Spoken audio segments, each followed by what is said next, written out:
Welcome again to our Informal Work webinar series. My name is Clive D'Souza. I serve as Chair for the Informal Work Technical Committee of the International Ergonomics and Human Factors Association.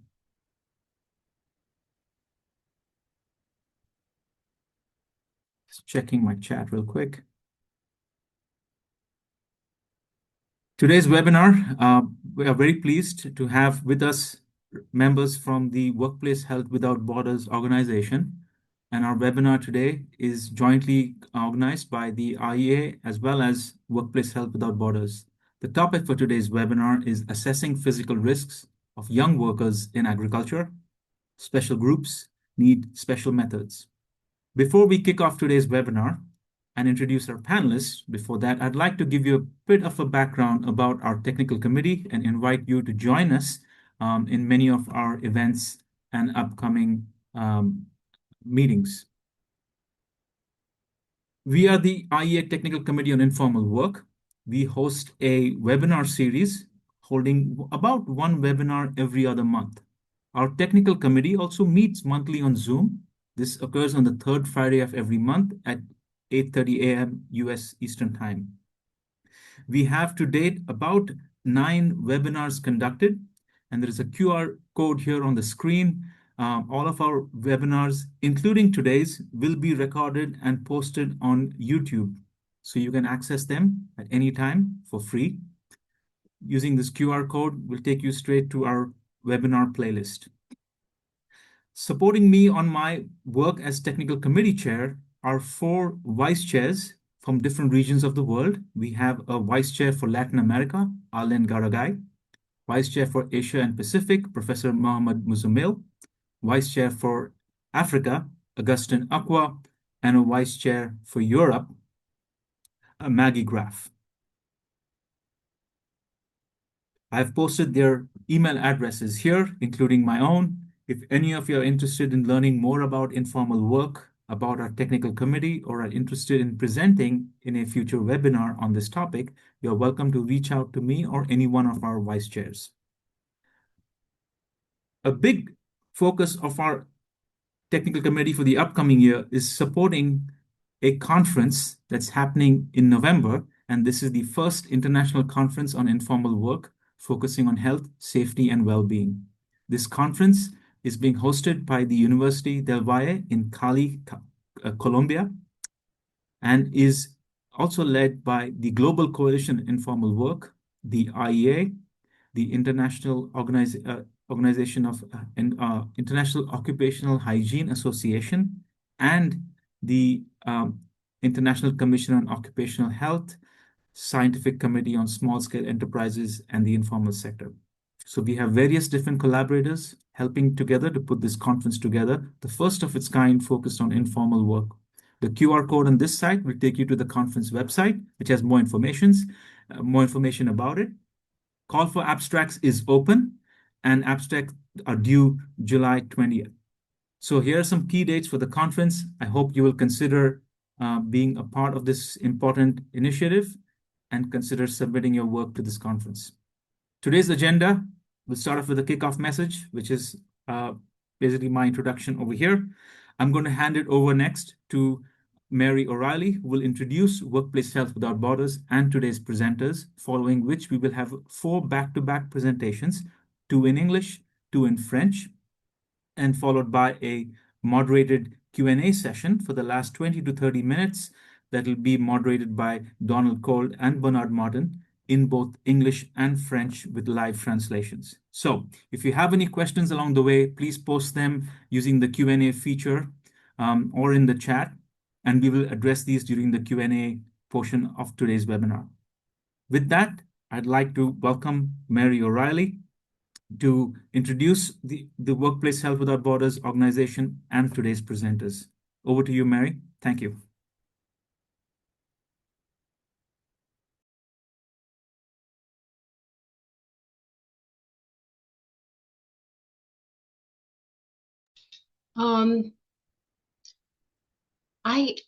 I need, oh, there I go. Okay.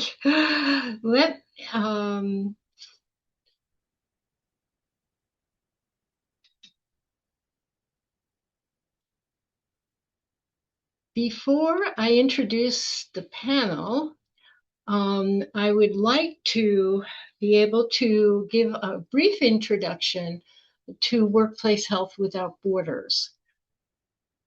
We had preliminary meetings at the American Industrial Hygiene Conference in 2009 and 10, but it was not until 2011 that Workplace Health Without Borders was formed as a charitable organization in Canada. At this point, we have more than 3,500 people in our network and more than 900 people that are actually members of our group from all around the world. Our organization is totally volunteer, and we have established branches in the UK, the US, Australia, and we are working on a branch in Africa. Our vision is a world where workers, their families, and their communities do not get sick, injured, or die because of their work. And our mission is to prevent work-related diseases around the world through shared experience, knowledge, and skills. This is our organizational chart. At the top, you see our members. They are the heart of our organization. And you can see the branches that we have established under the membership. We also have 7 standing committees, which are the planning, finance, outreach, training, projects, research, and advocacy. That really describes our 7 main activities. And under those committees, you can see various work groups. The projects is the committee that has the most work groups. Some of these are active at some times, and other times they are not so active. But we also do a lot of training and outreach and advocacy. I will elaborate on this for the next 2 minutes. Our goal is to build capacity around the world, and we do this through these various steps of mentoring, which we do pretty much mostly online. We're forming a journal discussion group, and we are interested in promoting professional certification where that is a help to people. We provide both online and in-person training. The pandemic drove us online, but we are starting to move away from that. But we do find online training useful, so we are not going to completely move away from that. We train people at a basic level, at an intermediate level, and recently we have been providing occupational health information for practicing clinicians. Currently, our advocacy is focused on including occupational health in the next iteration of the Sustainable Development Goals that we expect the UN to promulgate in 2030. We also have a collection of webinars online, and this is where you can find them. We have them on a variety of topics. We also have a variety of projects, including this one in the vanilla sector in Madagascar. And we build our work by networking with international organizations, universities, professional organizations, and people that are interested in promoting occupational health. So this is a very short summary of what we have. If you are interested in more details, you can find them on our website, our YouTube channel, and we are also on Facebook and LinkedIn. And please feel free to contact me if you want more information, or Susan or Donald, who are on this webinar. So with that, it is my pleasure to introduce the people on our panel. Dr. Susan Gunn has worked for the ILO for many years and is instrumental in analyzing this work and bringing it out so everyone can enjoy all the work that's been done in the vanilla sector in Madagascar. Mario Rakadomanga is an engineer who did most of the work on the ground. He was very instrumental in organizing and obtaining the information and data that we have. And Dr. Joseph Kapchwe works out of Cameroon, is a physician, and provided expert guidance for the work that was done in Madagascar and continues to offer his expertise in all kinds of projects. So we are so grateful to have this excellent panel. And so now I will turn it over to Susan, who will get us started on the topic that we want to discuss today.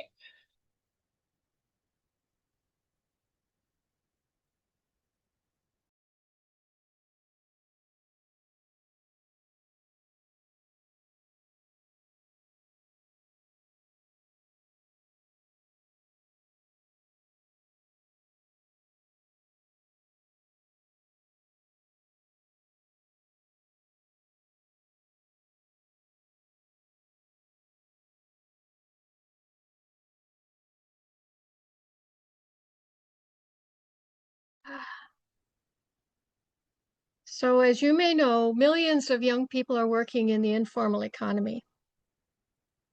And the largest proportion of those are working in agriculture. But unfortunately, this very large population tends to be overlooked, particularly compared to adult workers. It is also underserved. Health professionals have not been giving it the kind of guidance, the kind of assistance on what is safe and healthy to do at work and what is not, that is needed. So in this session, we're going to be arguing that young people's occupational health, especially in the informal economy, should be a top priority for all of us. And we have a very important and a particularly unique role in addressing it.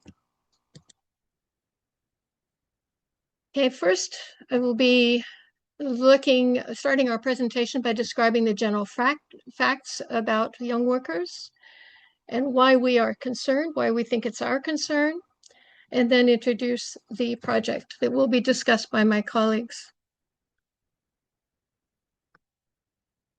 When we think of children at work, is this what comes to mind? It's often a very young child, a child doing something that's particularly strenuous, a child in a developing country. And you might assume correctly that this is an example of child labor, one that doesn't necessarily concern us as individuals and as health professionals. However, that working young people are an extremely wide and varied group. So international law, this is the Convention on the Rights of the Child of the United Nations, states the following. Children have the right to be protected from doing work that is dangerous or bad for their education, health, or development. And if children work, they have the right to be safe and paid fairly. So ILO has clarified this in terms of the ages. And one of these three categories, and also has some special exceptions for young people who are in vocational training or apprenticeships. So, but one rationale for these ages is that it's important to support and encourage young people to stay in school, at least through the secondary school. In international law, though, agriculture is kind of a squishy area. In the convention that I just mentioned, the ILO conventions, it says that the convention applies to plantations and other agricultural undertakings that are mainly producing for commercial purposes, but it excludes family and small-scale holdings.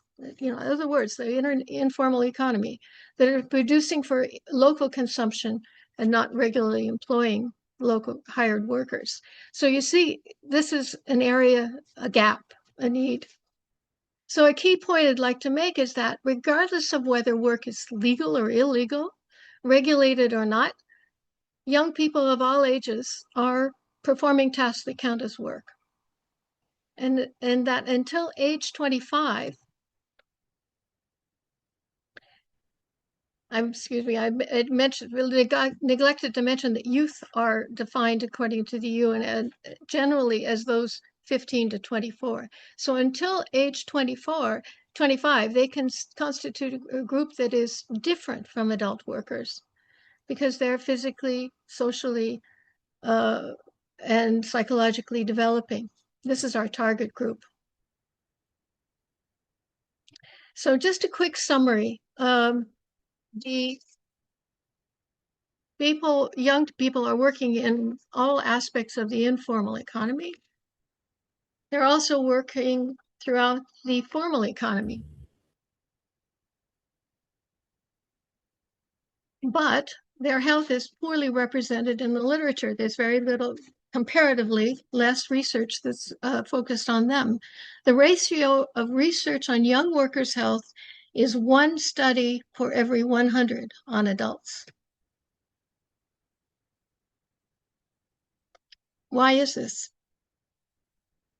Well, unfortunately, I think when a child goes to a clinic or a young person goes to a clinic, it's very seldom is asked is, what's your occupation? What are you doing? What are you exposed to? Perhaps at work. Second, the research instruments usually start with age 15. They do not cover the age 12, 13, 14, 15, or any younger children. So we don't have any data on what are the occupational health impacts. And they tend to be ignored because it's thought to be not important. And there are few people to advocate for them because few of them are allowed to join trade unions. So why should we be concerned? Frankly, it's because they're of the large numbers. I wanted to point out to a couple of things here to give context. The number of workers overall in the informal economy is 2.1 billion. The number of workers that's estimated to be in agriculture and food-related systems is 123 billion. But in addition, FAO in its latest report from last year, it's saying that up to 3.5 billion are in agriculture-related households. And that helps to pick up the girls and other workers, the younger children who are assisting in agriculture. So you can see there's a vast number of young people who are at risk in agriculture.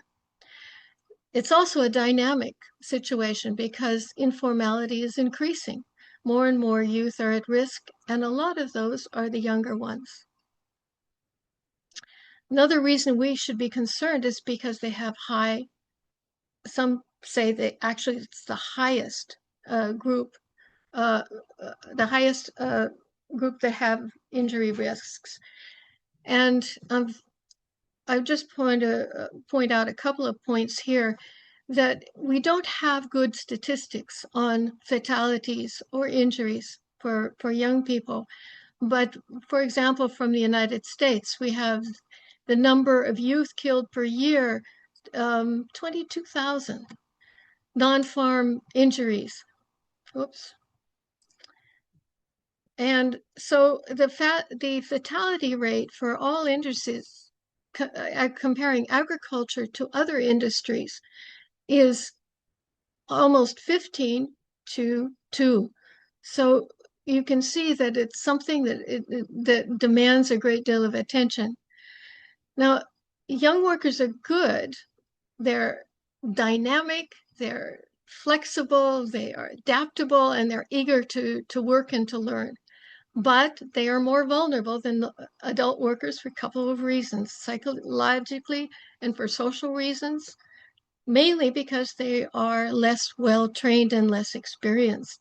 So they're more at risk. But there's also physical reasons too that they're more at risk. Thinner skin, breathing faster, dehydrating easily, and particularly because of heavy metals. But the thing I'd like to really emphasize is that it's needed for laws, for local national laws and policies. You have to define, governments have to define what is hazardous in the regulated categories of work for 12 to 14, 15 to 17-year-olds and those 18 to 25. And particularly companies have to know whether the work that is being performed in their supply chains is being done by people who are legally employed youth or child labor.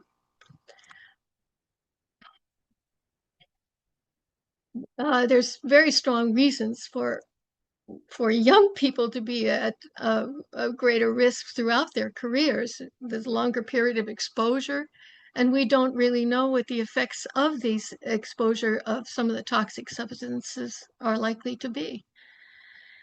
And I think something that few of us pay attention to, the fact is that injuries are only a small fraction of workplace morbidities and mortalities.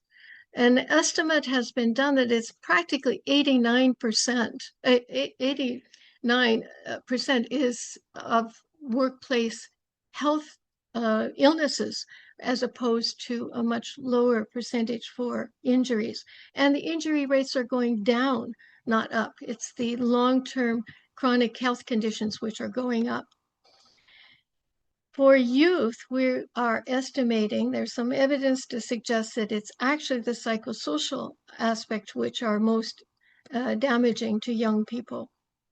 So in this project that we're going to be, my colleagues are going to be reporting on, the industry wanted to know whether the young people were actually engaged in child labor or hazardous work, and how, if they were, how to protect them from it, how to remove them, and how to provide alternatives.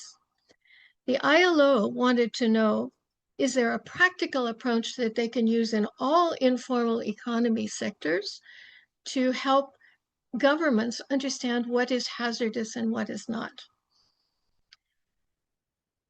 And we, as a team, wanted to know what methods were sufficiently rigorous to be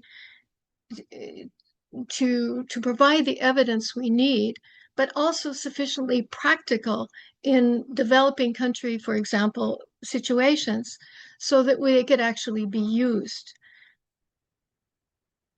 So the study, which my colleagues who led the study are going to be reporting on, was carried out just from 2023 to 24. This was in vanilla, an important supply chain industry for Madagascar.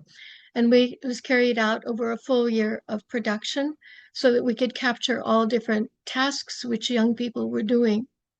This was carried out by the ILO. I was the project manager, and was supported by a technical team, a technical advisory committee. There were several government ministries involved, including Labor and Commerce, which is an asset, but also a complication. So the key points I want to leave you with here are that, especially in the informal economy, and especially in agriculture, there are young people working. It doesn't make sense to close our eyes to them just because whether we think that they're legal or not. It's our job to ensure that they have the information that they need on how to protect themselves from injury and illness, particularly illness. And secondly, youth employment is a critical need in almost every country in the world.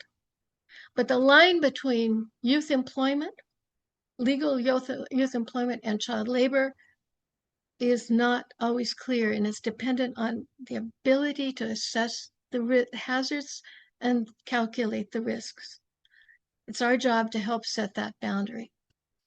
So now I'd like to pass it to my friends, my colleagues, Mary, who's going to focus on the ergonomic aspect. Thank you. Okay, now what I am going to focus on. Thank you, Susan, for that excellent presentation and your lead into do current ergonomic standards adequately protect young workers? I wanted to highlight what are the most predominant occupational hazards or risk factors in regard to the development of musculoskeletal injury.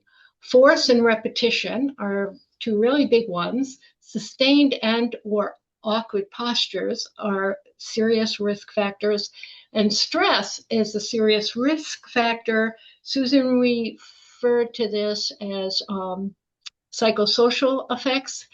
I'm not going to focus on that, but it is a really important thing to keep in mind. What I would like to focus on what I believe are the unique adolescent issues. I think they fall into three broad categories. Young people and adolescents need parental involvement, which is very different from adult workers. Both adult and adolescent workers need the involvement of all the other players in this arena. The second thing is that, in my opinion, adult standards do not adequately protect adolescents, and I'm going to spend a good part of this talk on the uniqueness of adolescent physiology. And the last important aspect of adolescent issues is that we really do not know what the long-term effects are of exposure to ergonomic risk factors in people under 18 or 25. So what's so unique about adolescent physiology? Well, puberty starts between the ages of 8 and 9 and goes on to about age 16 or 17 in boys and girls. It is a period of intense growth and change, very akin to the first 2 years of life. The vertebral bones change shape. The spine is C-shaped in young people, and it's not until adolescence that we begin to see the cervical, thoracic, lumbar, and sacral curves familiar to adult anatomy.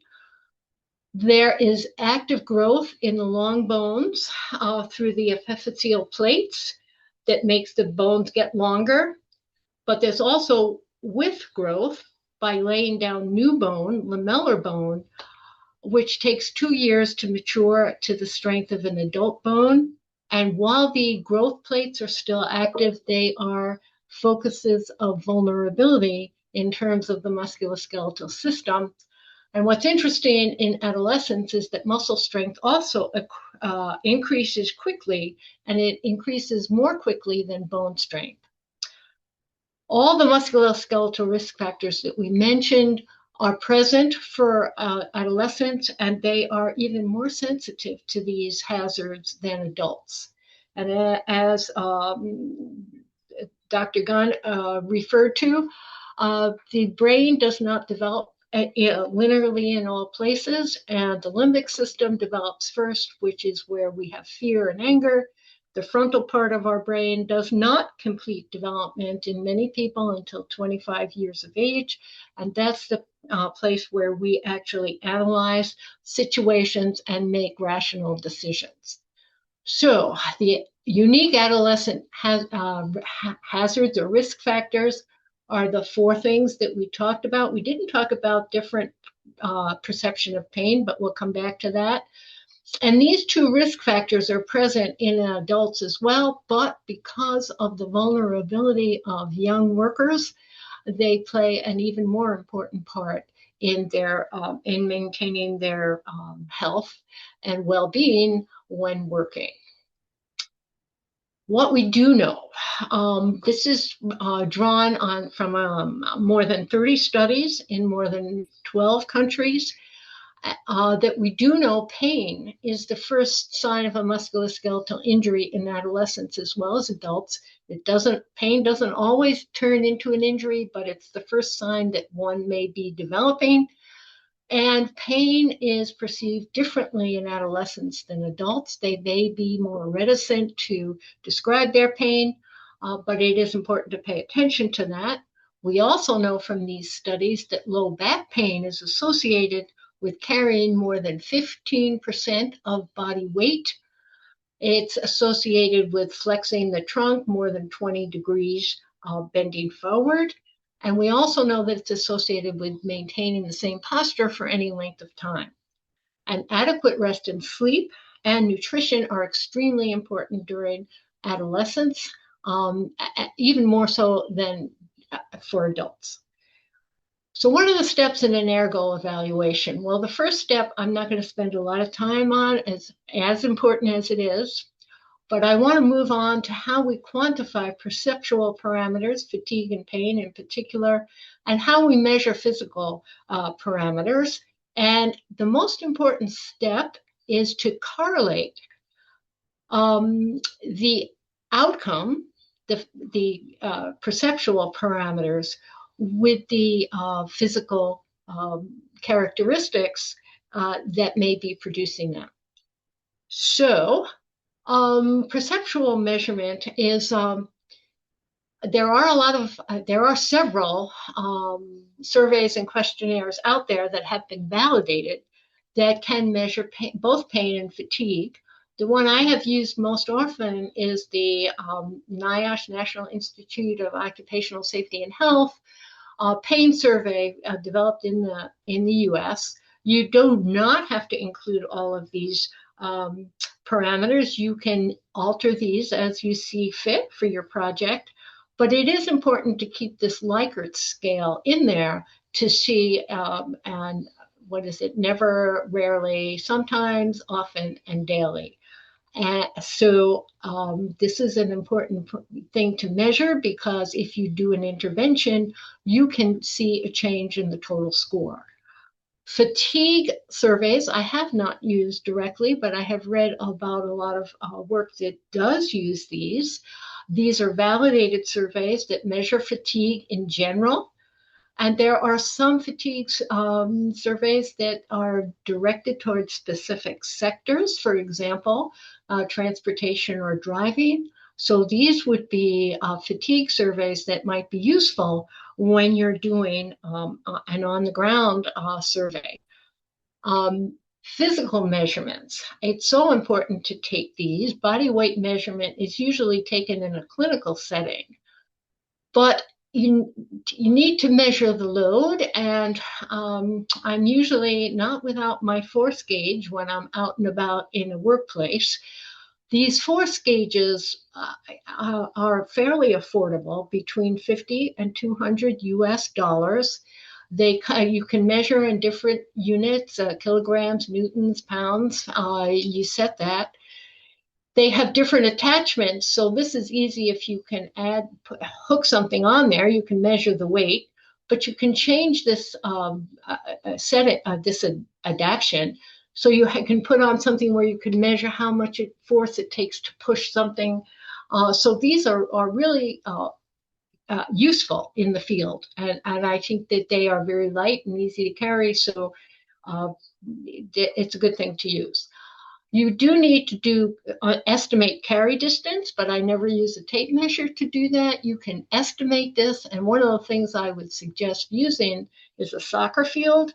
Half a soccer field is 50 meters, and that's the suggested carry distance for young people. Body position has become so easily measurable with cell phones, very easy to take a video. But one of the things that you need to understand is about how long you need to video. A duty cycle is the smallest amount of work that's repeated throughout doing that task. And I thought maybe I would use pollinating the vanilla flower as an example.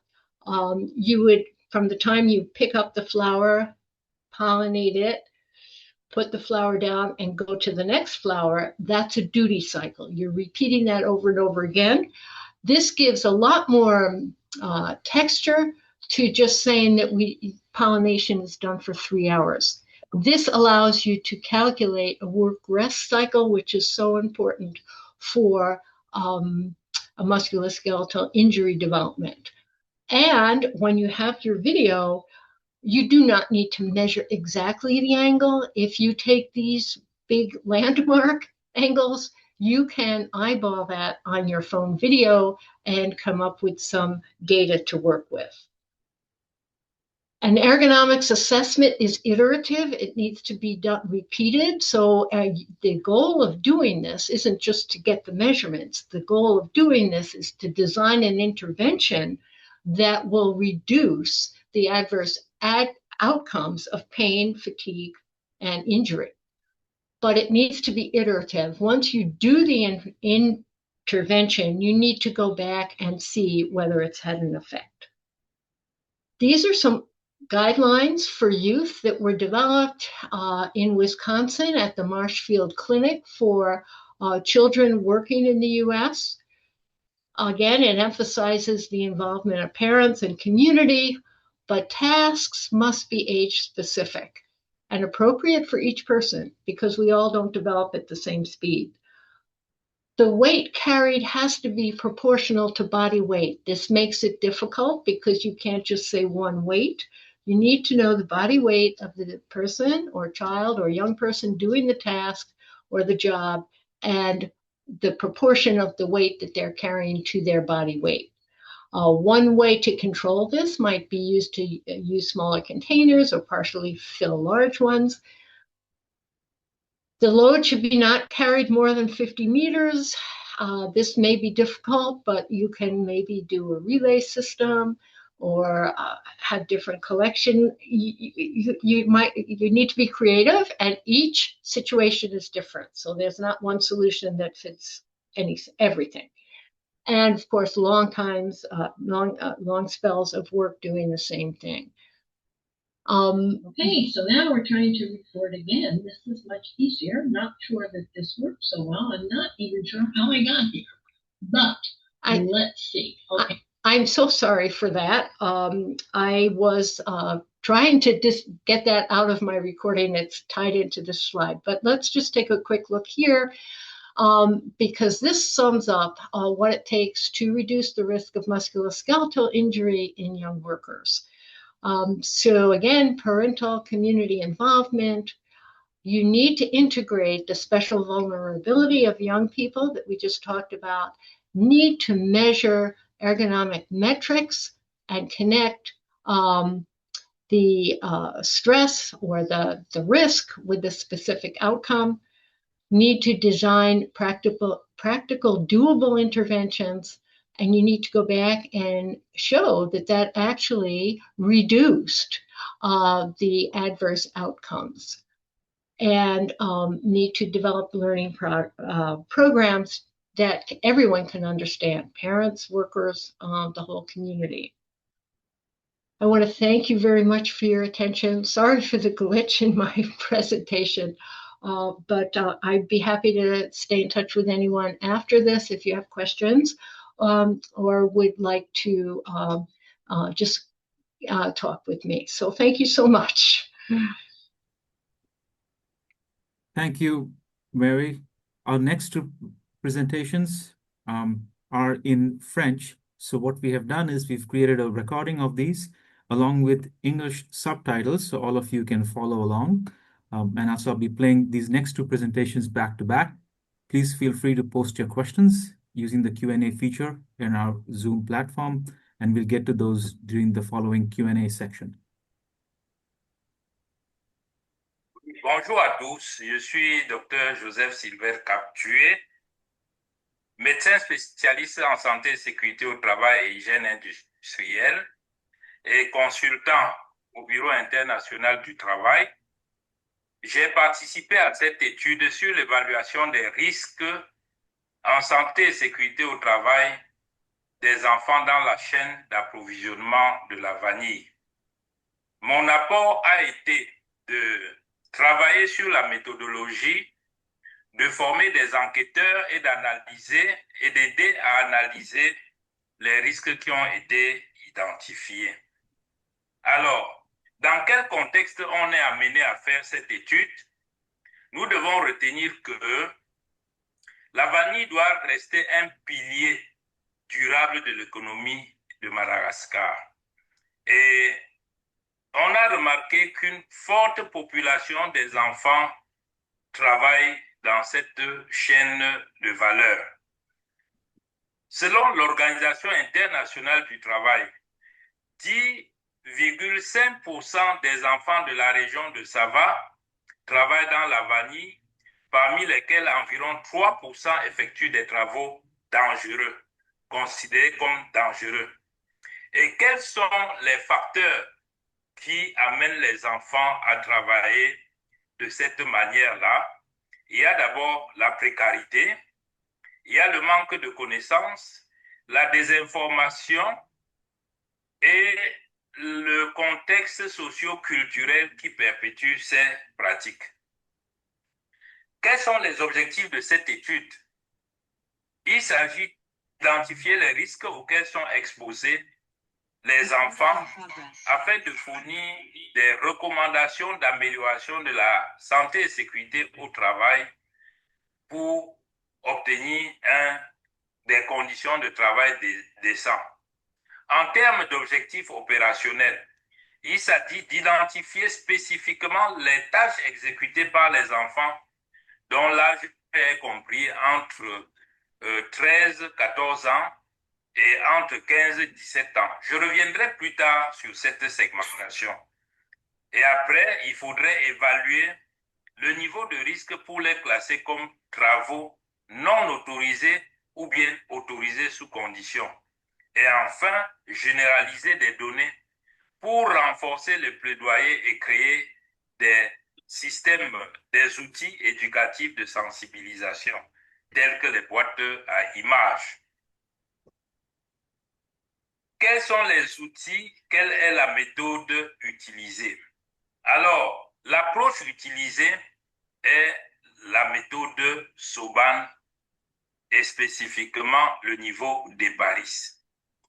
C'est une étude transversale descriptive mixte qui associe les aspects qualitatifs et les aspects quantitatifs qui ont été effectués dans 10 communes de la Sava et de Diana, qui sont deux régions du nord-est de Madagascar. La stratégie Soban est celle qui a été adoptée et qui a été travaillée pour être adaptée au travail des enfants. Et le niveau utilisé, c'est le niveau de Paris, qui est le premier niveau Soban et repose sur la participation active des travailleurs, y compris les enfants, pour identifier les risques via leur vécu quotidien au travail.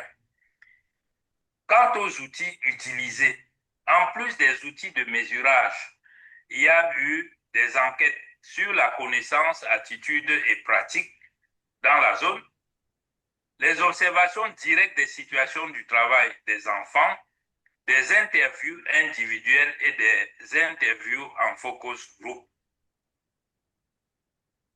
Je ne peux pas passer sans dire un mot sur le travail des enfants dans la vanille. Cette étude cible spécifiquement les enfants pour comprendre leur exposition réelle.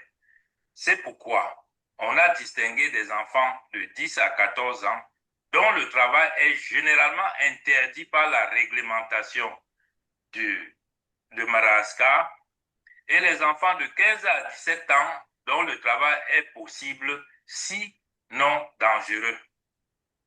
Les facteurs de risque analysés sont la manutention des charges, l'utilisation des outils tranchants tels les couteaux, les machettes, les couteaux de ménage dans la vanille, les aiguilles, ainsi de suite. Leur exposition aux risques chimiques. Je veux insister sur les pesticides et les conditions climatiques. Si j'insiste sur les pesticides, c'est parce que ces éléments chimiques sont utilisés à tort et à travers et dont la plupart d'utilisateurs ignorent les risques qui peuvent être défectueux, qui peuvent affecter la santé. Ensuite, il faut également tenir compte des doubles charges auxquelles sont exposés les enfants, l'évaluation des tâches domestiques effectuées après le travail agricole. En termes de grille d'évaluation, nous devons retenir que le risque est un produit de la gravité par la fréquence d'exposition, le niveau de prévention ou prévention intrinsèque et l'expérience. Alors, ces risques seront classés suivant le score obtenu. Alors, pour un score de 0 à 4, c'est un risque négligeable dont le seul conseil suffit pour gérer ce risque. Quand le niveau du risque est compris entre 5 et 12, c'est un risque acceptable et souhaitable dont une action est requise. Quand le niveau de risque est supérieur à 13 ou quand le niveau de risque est compris entre 13 et 25, c'est un risque inacceptable dont une action prioritaire est nécessaire, particulièrement l'arrêt du travail pour les enfants. Donc, l'analyse des données permettra une classification précise des risques inacceptables, c'est-à-dire des risques dont le score est supérieur à 13. Les variables collectées, les variables et collecte des données. On a des variables dépendantes, c'est-à-dire par exemple la région, le nom de l'exploitation, la date de création, le responsable. Il y a des variables dépendantes, c'est-à-dire les exploitations, type d'exploitation et mode de travail, des tâches spécifiques des enfants, des accidents du travail et maladies professionnelles, surtout sur les 12 derniers mois, des moyens de prévention mis en place et les variables dépendantes qui caractérisent les enfants surtout, notamment l'âge, le sexe, le niveau scolaire, les horaires et pénibilité, ainsi de suite, les tâches domestiques post-travail. Alors, ces icônes, ces images montrent un peu qu'on a des risques physiques, on a des risques environnementaux et on a aussi des risques psychosociaux. C'est ainsi que, lors de la mise en place de la méthodologie, une liste de 28 risques numérotés de R1 à R28 ont été énoncés et qui devaient être identifiés par les enquêteurs lors de l'étude sur le terrain. Comment est-ce qu'on a procédé?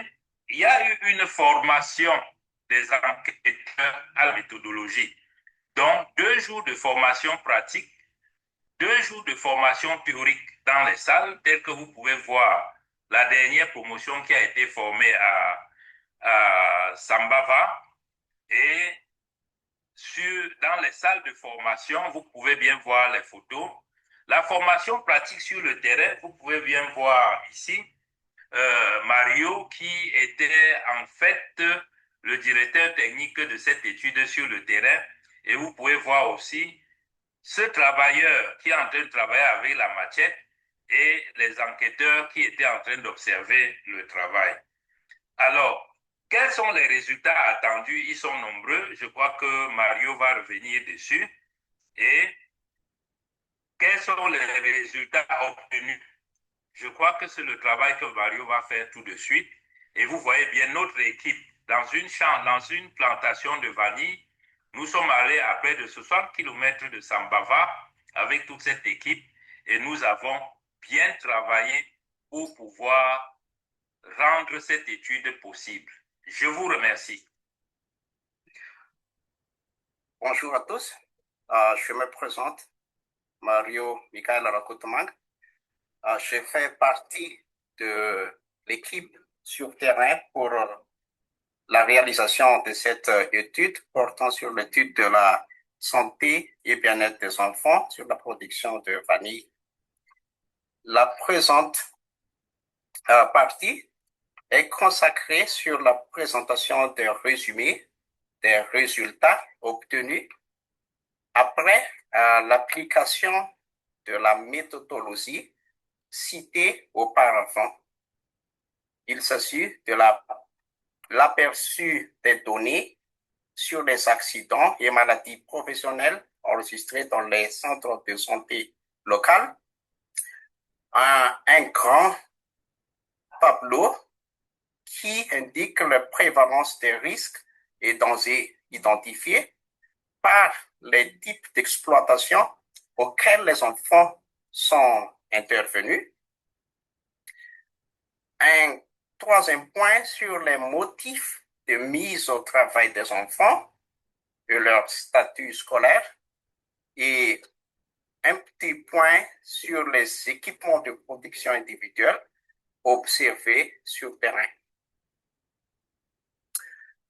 Le graphique dans l'écran était obtenu suite à des interviews au centre de santé de base dans les communes d'intervention. Il s'agit de types d'accidents et maladies professionnelles et aussi les motifs de consultation des enfants dans les classes, dans les catégories d'âge de la présente étude. Dans cet aperçu, nous avons observé des cas d'accidents et de problèmes liés directement aux environnements de travail des enfants. Il y a aussi des cas de problèmes de santé liés aux environnements domestiques et surtout les cas d'accident qui est lié à l'environnement social.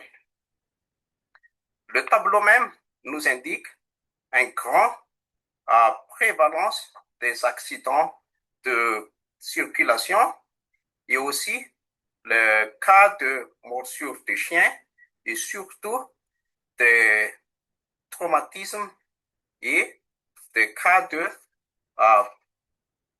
paludisme et aussi les petites affections cutanées. Les questionnaires et entretiens individuels avec les enfants issus de 10 communes d'intervention nous a permis de dévoiler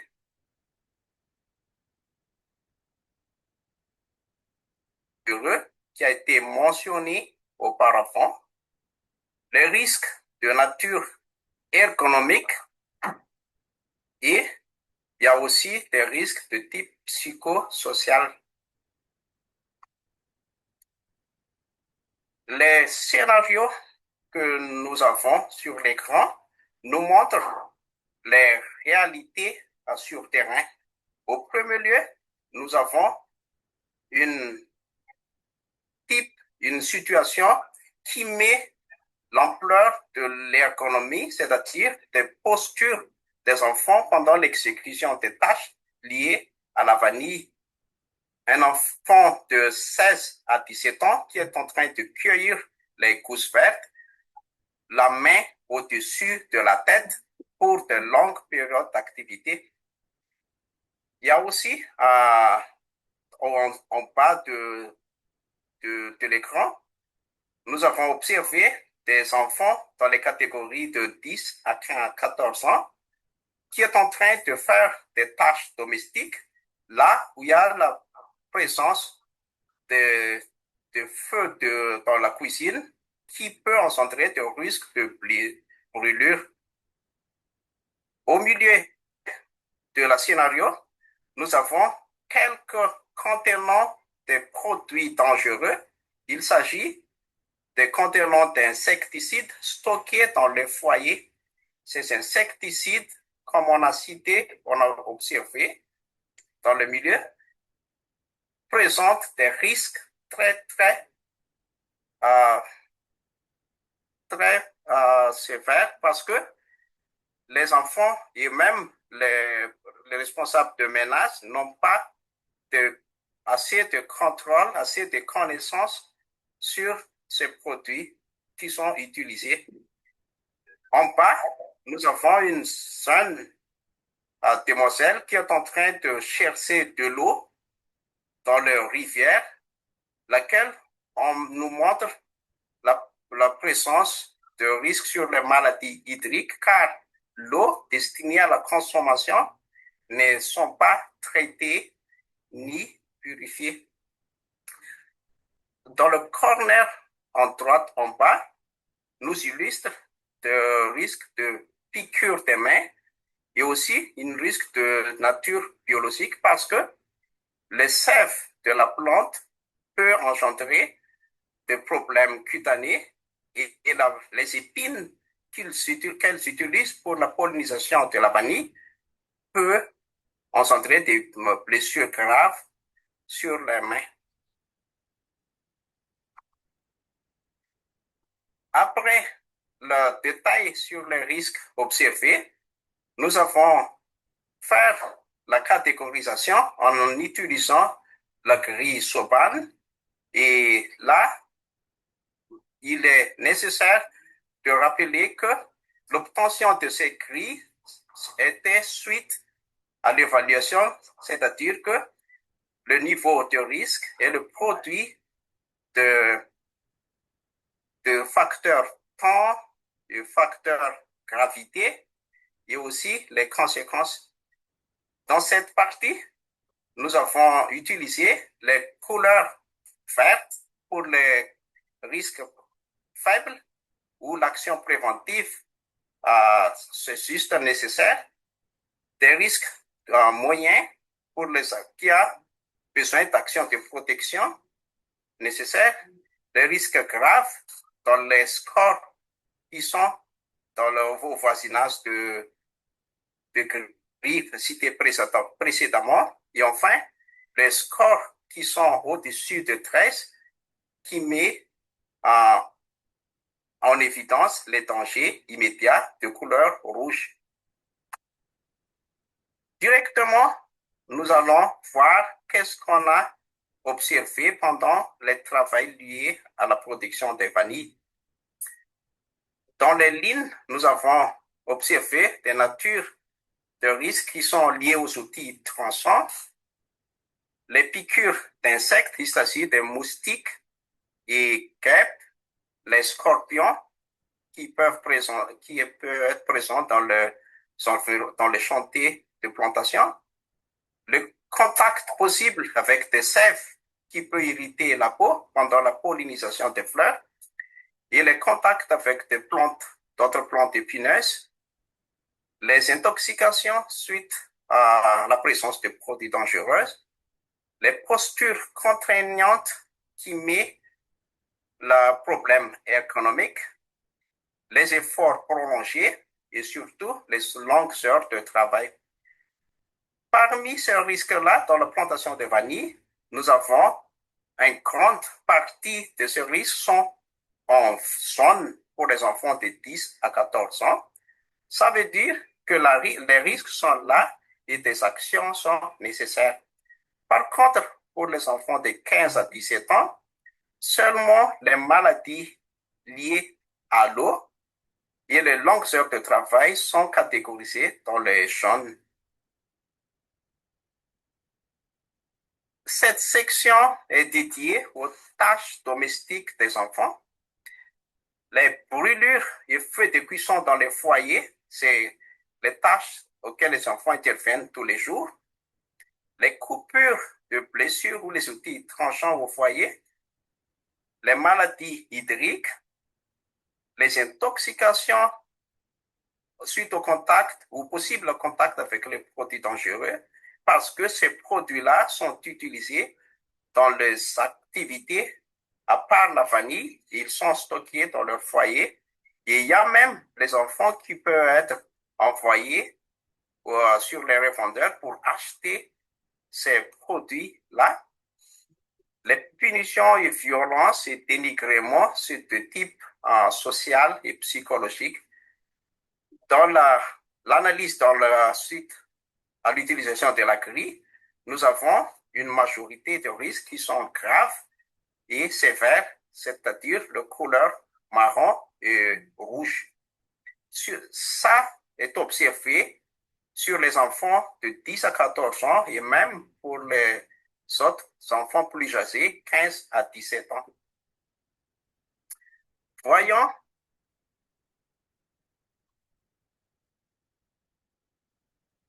les autres activités économiques dans la zone auxquelles les enfants peuvent être emmenés à faire il s'agit des activités liées à la culture de canne, la plantation du riz, le pâturage et le transport des marchandises, des activités occasionnelles auxquelles les enfants peuvent faire pour gagner de l'argent. Dans ces activités-là, on a observé d'autres risques qui est lié directement à l'environnement social, c'est-à-dire les accidents de la route. Là aussi, il y a les possibles intoxications sur le risque chimique parce que les emballages de produits toxiques peuvent être utilisés comme des mesurettes de mesure au marché. Ces emballages même peuvent être jetés dans les rivières ou jetés partout et les enfants les récupèrent et l'utilisent comme jouets. Il y a aussi la grande partie sur la piqûre des moustiques parce que les interventions dans les rizières et dans la culture des cannes ils peuvent rencontrer les insectes et les reptiles et surtout les plantes épineuses. En dernière ligne, nous observons toujours les longues heures de travail pendant ces activités-là qui sont toujours marrant pour les enfants de 10 à 14 ans et sont pour les enfants de 15 à 17 ans. Donc, en résumant ces trois grandes activités des enfants, nous avons pu observer que les tâches domestiques et les autres activités de revenus font partie des grandes activités auxquelles les enfants sont exposés à des différents risques sur la santé et sécurité. La présentation suivante est dédiée aux motifs de mise au travail des enfants et l'école. Cet résultat est obtenu suite à des discussions en groupe avec les enfants et aussi avec les parents. À partir de ça, nous avons pu classifier trois grands points auxquels les enfants sortent de l'école et se mettent au travail. Tout d'abord, le défaut de la proximité des établissements secondaires. C'est-à-dire, là où les enfants vivent, il n'y a que les établissements primaires. Les établissements secondaires sont dans les villes. Quand les familles ont manque de moyens pour subvenir les loyers et les déplacements, donc ils ne peuvent plus envoyer leurs enfants à continuer les études. Le deuxième point consiste sur quand le prix des vanilles baisse. Ce qui était observé dans ces zones-là, le baisse et la hausse fréquemment le changement du prix des vanilles. Donc, quand ces vanilles le prix devient trop bas, les familles ont peu de revenus, donc peu de possibilités pour continuer l'éducation des enfants. Le troisième point, quand le prix des vanilles remonte, là aussi, ça met en danger l'éducation des enfants parce que les enfants sont incités par les revenus, l'argent après la vente des vanilles. Il y a aussi les parents eux-mêmes qui veulent pérenniser l'activité et préfèrent que les enfants héritent la plantation et au lieu de les envoyer pour continuer aux études supérieures. Voilà les 33 grandes lignes qui peuvent impacter les éducations des enfants. Voyons comment se présentent les statuts dans une commune que nous avons observé. Ces résultats-là sont obtenus toujours pendant les enquêtes et entretiens individuels sur les 103 enfants. Dans le premier tableau, nous avons la fréquentation, c'est-à-dire les fréquentations dans l'école au moment où nous avons passé pour faire l'étude. Au total, nous avons observé, discuté 102 enfants. Et là, nous avons un chiffre que les enfants fréquentent l'école à la hauteur de 82%. Et ceux qui ne fréquentent pas l'école au moment où nous avons fait l'intervention, c'est 18%. Voyons maintenant à quel niveau de scolaire elles atteignent. Toujours sur ces 102 enfants, 48% des enfants ont fait l'étude primaire. Et après, seulement 44% peuvent continuer dans les études secondaires. Et à la fin, il n'y a que 7% des enfants arrivent à fréquenter les lycées. Donc, ça nous résume sur les impacts les activités auxquelles les enfants sont exposés et les impacts sur leur scolarité. Là, maintenant, la partie consacrée toujours à l'observation directe, il s'agit de types de protection individuelle qui pourraient être attribués à ces enfants. Parmi toutes les activités auxquelles nous avons observé, on n'avait pas observé aucun pays qui ont été utilisés. Même la présence de risques sur le brûlure pendant le feu de cuisson au foyer, même pendant les blessures et coupures pendant les entretiens de la plantation, où les enfants peuvent utiliser des outils tranchants. Il y a aussi la présence des moustiques et parasites dans les environnements. Nous voyons là sur le scénario que le garçon, il porte des chemises à manches courtes et aussi des shorts. Et surtout, pour l'intoxication ou possible contact avec des produits dangereux, nous n'avons pas observé aucun gant de protection ou même de protection respiratoire, même pour les adultes ou pour les enfants.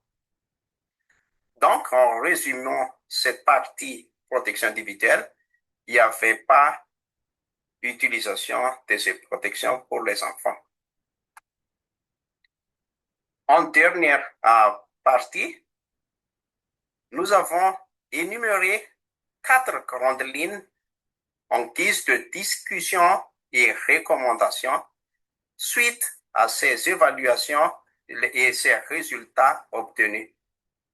Ces 4 grandes lignes englobent les 3 types d'exploitation auxquels les enfants peuvent intervenir. Le premier, c'est nous avons proposé de réviser la liste nationale des travaux dangereux interdits aux moins de 18 ans. En second point, nous avons proposé des mesures techniques pour réduire les risques liés à la source. En troisième point, nous avons recommandé de procéder à des orientations de politique publique, c'est-à-dire l'inspection du travail et la santé publique, vers une meilleure protection des jeunes travailleurs de 15 à 17 ans. Et en dernier point, de développer des programmes de sensibilisation pour les parents et exploitants sur les conséquences à long terme des risques identifiés sur la santé des enfants. Et ainsi se termine cette présentation. Je vous remercie à tous.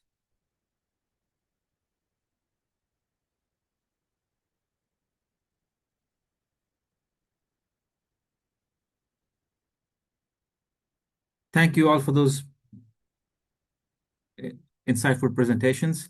I will now turn it over to Professor Bernard Martin and Donald Cole to moderate our Q&A. You may post your questions in the Q&A window, in either English or French, and our moderators can help translate. Thank you.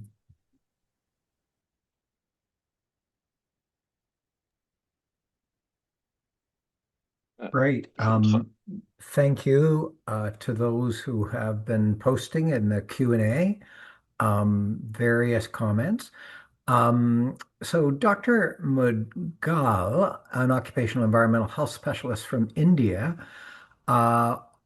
talked about agricultural work where children under 12 or 13 were helping their elders. And of course, it can't be considered legal, but what role does occupational health and safety here, and how can it be addressed? And I was thinking Mario's orientation slide at the end what partly spoke to that. Mary's presentation about an approach to reduction of MSK hazards for adolescents was also relevant, as well as some of Susan's ideas. Ensuite, if perhaps Susan, Mario et Mario, si vous pouvez commenter sur une question de l'Inde où les enfants de 12 et 13 ans travaillent en agriculture avec leur famille, et qu'est-ce qu'on peut faire en question de santé et sécurité et travail pour ces enfants?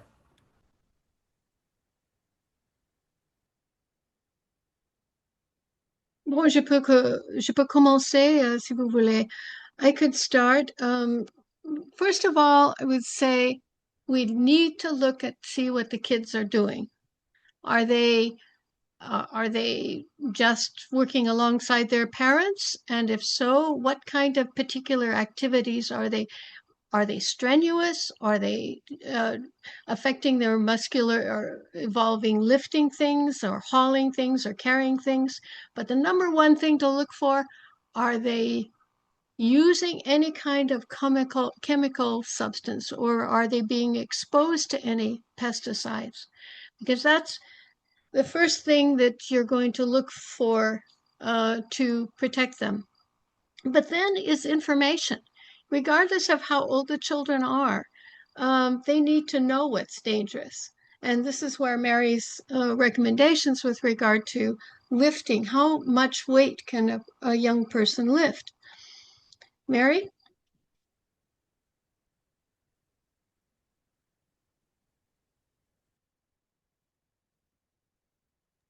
Mary, you're on mute. Better. Thank you. The data that we have indicates that it needs to be a percentage of total body weight. And if that's not available, then I think we need to estimate the body weight as best we can. And I would recommend actually being able to weigh what it is that children have to carry and work with. I do think all of this is really complicated because it's all connected, and some of these risks are certainly not what I deal with when I do a workplace ergonomics evaluation, but those risks are so real, like water, thorn, and exposures to biting insects.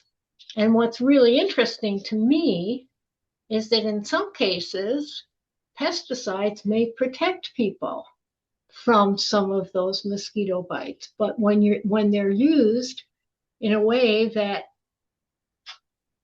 can harm people, they need to be informed about that as well.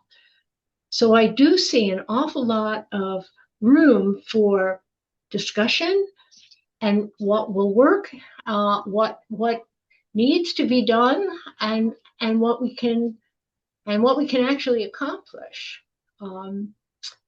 How do you use identification of the risks that you so clearly presented, Mario? How can we use those to begin to design interventions? May I add a couple of indications? Shall I do that in French or in English? Or both I can do. One of the issue about the weight that can be carried by children, there is no real study defining these possibilities. And the issue of the body weight may not be, it's a first approach, but may not be a recommendation because the strength and the body weight are not related at all. And so it may be difficult for children to judge what is their strength. And there is no data about the strength of the children. Great point. Thank you. Je viens de dire que il n'y a pas de données existantes concernant les limitations de poids qui peuvent être soulevées, la force qui peut être utilisée par les enfants. Il y a des connaissances pour les adultes, mais pas pour les enfants. Et que l'utilisation de la proportion entre le poids du corps et la charge à élever est une première approximation, mais ne peut être considérée comme une limite parce que la corrélation entre la force des enfants et le poids du corps, même chez les adultes, ne sont pas liés.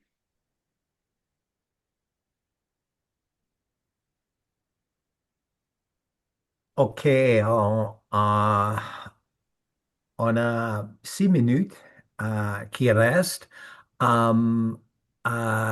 Joseph et Mario, on a des questions sur l'équipe de protection personnelle pour les enfants, les équipes petits, si on a pour les enfants. Il a une question, Mario, spécialement sur la production de vanille organique. Ici, sa production baisse le risque de contamination pour les pesticides. Est-ce que vous pouvez commenter sur les deux questions?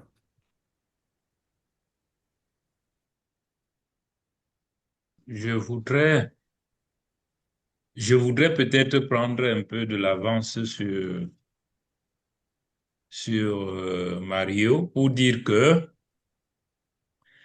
nous n'avons pas, étant donné que les producteurs des équipements de production, de protection individuelle sont calfeutrés sur les travailleurs adultes, nous n'avons pas sur le marché des tailles des équipements de protection individuelle destinés aux enfants. Okay. Mais je crois que a translation, Dr. Kaptue is saying that we don't have, in our country, we don't have child-size personal protective equipment. et face à ceci, je crois que comme ces enfants qui travaillent dans les plantations, dans l'agriculture, comme nous avons vu partout ailleurs, en République démocratique du Congo, au Mali, au Niger, je crois que la plus grande sécurité de ces enfants relève de leurs tuteurs qui sont sur le terrain avec eux, qui doivent savoir ce que l'enfant peut faire, puisque nous ne pouvons pas, en aucun cas, refuser ce travail aux enfants, même si la réglementation l'interdit. C'est une culture qu'on a dans cette zone de la planète où le parent qui va au champ ne peut laisser son enfant à la maison. Donc, la sécurité et la santé de ces enfants, surtout leur sécurité, doit être confiée à leurs tuteurs avec qui ils sont sur le terrain. Quand je pense à ce que l'enfant ne peut pas manipuler, je vois par exemple des pesticides. Je crois que les parents ne devraient en aucun cas laisser les enfants manipuler, faire des pulvérisations de pesticides ou bien utiliser les sachets ou bien les contenants des pesticides pour faire autre chose que ce soit. Et moi, je crois que c'est ce que beaucoup de gens font dans la sous-région. Merci. Okay. Merci beaucoup, Dr. Kaptwe. So Dr. Kaptwe said the main responsibility for looking out for the health and safety of young people are really their tutors or their monitors or supervisors that are working alongside them. And in some case, that'll be their parents if it's a home garden or home production. And that is the main responsibility uh, uh, that we need to reinforce their knowledge, their understanding that they can monitor that with their children. Um, uh, People will have seen, please send further questions to Clive and he will attempt to answer them. Mario, est-ce que vous avez un dernier mot? Oui, effectivement, je voudrais juste apporter quelques clarifications sur le risque biologique lié à la production de vanille. Ça répond à la question de Rosa. C'est que dans la production de vanille, comme nous avons présenté tout à l'heure, on n'a pas eu de grands problèmes ou grandes expositions ou même une observation des produits chimiques externes, c'est-à-dire le pesticide ou insecticide ou quoi que ce soit. Donc, on n'avait pas observé la présence de ce produit-là. Mais on a quand même mentionné des problèmes de nature biologique du fait que la vanille elle-même produit des sèves. C'est le liquide qui sort sur la plante et que la peau ou une partie du corps des enfants peut être en contact. Donc, c'est exactement un produit qui ne peut pas être isolé aux enfants ou à la personne qui fait le travail. Et c'est la majorité. Donald, I you're will muted. go ahead, Bernard. Translate No. for everybody. Oh, uh, Or Mario indicated that, in fact, they didn't specifically identify the type of pesticide that was used or whether there was any that was used. But the plant, the vanilla plant, secrete a product that could be irritating for the skin, and whether it's for the child or for the adult, this could be dangerous as well. I would like to add an important aspect to these issues that we have seen in many places in Africa and in developing country is that there is a conflict between the protection and the gain, the salary that can be obtained from the work. And very frequently, the protection or the safety or the ergonomic rules are not are ignored because they must make money to survive, and the poverty is also a very important issue when the children have to work in many type of sectors. So, j'ai dit que le problème des enfants au travail ne peut pas être complètement dissocié des issues socio-économiques parce que dans la plupart des pays en développement, la pauvreté est est un des faits qui oblige certaines personnes à travailler pour pouvoir manger. Et donc, même dans les exploitations de vanille, je suppose que les enfants sont employés parce que payer de la main-d'œuvre supplémentaire est certainement une réduction des gains dans la production.